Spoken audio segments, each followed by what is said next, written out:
Have you ever felt like you're done being the strong one? Like you've used up all your strength, but life still expects you to carry on? If you've ever felt that, this video is for you.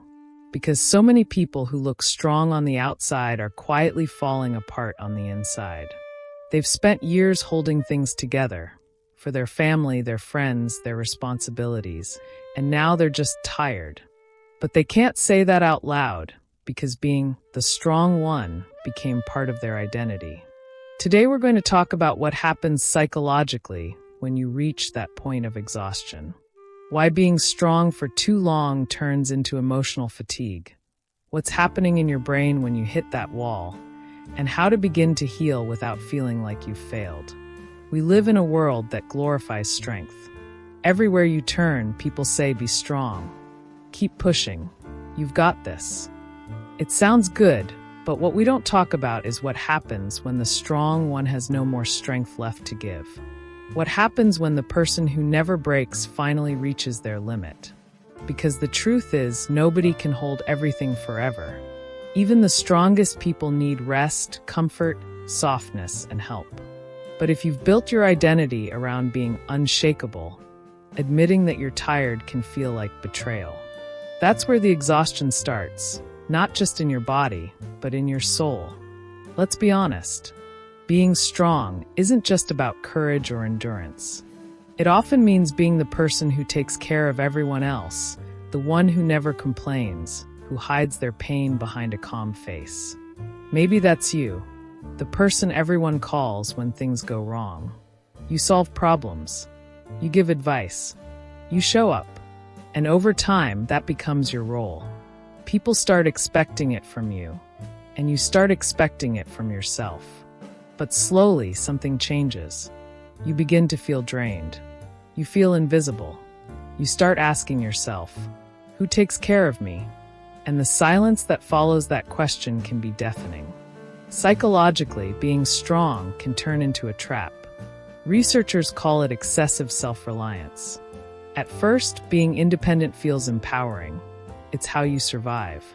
But studies show that when self-reliance becomes your only coping mechanism, it starts hurting you.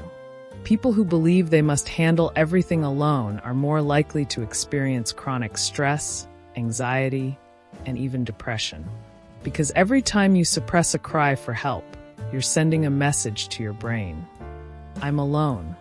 And over time, that isolation becomes a heavy emotional burden. Sometimes that habit of being strong comes from something deeper, trauma. Maybe you learned early that asking for help didn't work. Maybe you grew up in an environment where weakness wasn't safe, so you taught yourself to handle everything alone. That's called hyperindependence. It's not strength, it's survival.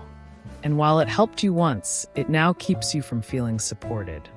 You tell yourself you're fine, but inside, you're exhausted. You want to collapse, to be held, to just breathe. But the moment you try, your mind screams, no, you can't. You have to stay strong. This mental tug-of-war drains your energy. Emotional suppression is one of the most exhausting things you can do. When you constantly hold back tears, suppress frustration, or pretend everything's okay, your brain is burning energy trying to regulate emotions you refuse to process. Psychologists call this ego depletion. Your brain has a limited pool of self-control. The more you use it to hold everything together, the less you have left for yourself. That's why the strong ones often crash hard. They've been using up all their emotional resources, keeping the mask intact. And when that exhaustion hits, it doesn't always look like sadness. It can look like irritability, numbness, or burnout. You might still get up, go to work, smile for people, but inside, you're running on fumes. You might feel detached, like you're watching yourself go through the motions. You might even start resenting the people who depend on you. Not because you don't love them, but because you're desperate for someone to see that you're struggling too. You might even think, if one more person asks me for something, I'll break. But you never do, because breaking isn't an option in your world. Here's what's happening under the surface. Every time you push through exhaustion, your body releases stress hormones like cortisol and adrenaline. They help you stay alert and functional in the short term, but long-term exposure damages your mental and physical health. Chronic stress can affect your immune system, disrupt sleep, and even alter brain chemistry. You start losing interest in things you once loved, your concentration drops, and even small tasks feel impossible. You're not lazy. You're depleted.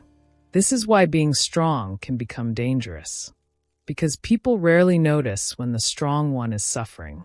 They assume you're fine because you always look fine. They assume you can handle it because you always do. So they keep asking, and you keep saying yes, even when your inner voice is whispering no. Over time, that whisper turns into anger, resentment, or emotional shutdown. You don't feel connected to anyone.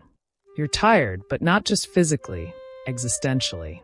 You're tired of holding everything, tired of pretending, tired of carrying what no one else even sees. But here's an important truth. The strength that once protected you is now suffocating you. You don't need to abandon your strength. You need to redefine it. Real strength isn't about carrying everything alone. It's about knowing when to let go. It's about recognizing that asking for help doesn't make you weak. It makes you human. In fact, psychologists have found that people who balance self-reliance with trust in others are mentally healthier and more resilient. That balance is what keeps strength from turning into self-destruction. So what do you do when you're tired of being strong? First, acknowledge it. Don't minimize it. Say it to yourself. I'm tired. That's not weakness, it's honesty. Emotional awareness is the first step to healing. Suppressing your pain keeps you trapped in a loop. But when you name it, you start loosening its grip. It's like taking off heavy armor. You finally let yourself breathe. You might even cry, and that's okay. Crying isn't a breakdown, it's a release. It's your body's way of regulating emotional overload. Second, start setting boundaries. You don't owe everyone your energy. You don't have to fix every problem or be available 24/7. The world will not collapse if you rest. Start saying no to things that drain you. You might feel guilty at first, but guilt is just the discomfort of breaking an old habit. Boundaries don't push people away. They teach others how to respect you. And the more you respect your own limits, the more energy you'll have to truly show up for what matters. Third, let people in. If you've built walls of independence, this one will feel terrifying. But connection is what heals exhaustion. Find one person you can be real with. Someone who won't try to fix you, just listen. When you share your truth, you allow empathy to enter. You realize you're not alone. Even a simple, "I'm not okay today," can change everything. It opens a door. And sometimes that door leads to peace you didn't even know you needed. Also, give yourself permission to rest. Real rest. Not scrolling your phone or zoning out, but actual, intentional recovery. Your brain and body need downtime to recharge. Research shows that people who can mentally detach from their responsibilities recover better and feel more energized the next day. Rest isn't earned, it's necessary. You don't need to justify it. You've already done enough. You deserve to exhale. Here's the thing most people don't realize. You can't pour from an empty cup. The longer you keep pretending you're fine, the more you risk breaking in ways that take years to repair. So instead of breaking, bend. Step back. Let someone else carry something for a while. Let yourself feel safe enough to rest. That's not quitting, it's maintenance. It's protecting your long-term well-being. There's a quote I love.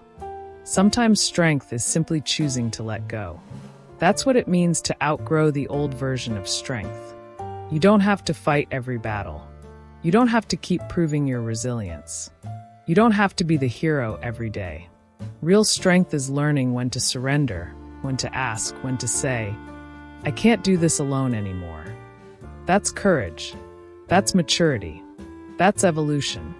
And yes, it might feel scary. You might worry that if you stop being strong, people will stop respecting you. You might even lose some relationships, those built only on what you could provide. But the relationships that remain, the ones where you can be authentic, are the ones that will feed your soul instead of draining it. You'll begin to realize that love, trust, and connection are not rewards for strength. They're basic human needs. When you stop pretending to be strong all the time, something beautiful happens. You reconnect with yourself. You rediscover softness, laughter, joy, curiosity, the things you buried under responsibility. You start living instead of surviving. You begin to feel again. And even though that vulnerability is uncomfortable, it's real. And real is worth it. The truth is, you don't need to be strong every day. You just need to be honest. You need to know when to rest, when to ask, when to stop. The world doesn't need perfect, unbreakable people. It needs people who feel deeply and live truthfully. You are allowed to take off the mask. You are allowed to fall apart sometimes. You are allowed to be tired. You are allowed to not carry everyone else for once. So if you're listening to this and it feels like I'm talking to you, it's because I am. You've been holding it together for so long. You've given more than you had. And maybe, just maybe, it's time to stop surviving and start healing. You've proven your strength 1,000 times already. You don't have to prove it anymore. You've earned rest. You've earned peace. You've earned the right to say, I'm tired. You are not weak for needing help. You are not broken for feeling empty. You are human, and that's enough. So tonight, take a deep breath. Let your shoulders drop. Let your armor slip. You don't need to fight anymore. You've done enough fighting. Now it's time to receive, to recover, to be cared for. Because even the strongest people deserve to rest. If this spoke to you, share it with someone who needs to hear it. The ones who never ask for help are usually the ones who need it most. And if you're that person, remember, being human doesn't make you fragile. It makes you real. And that's the most powerful kind of strength there is.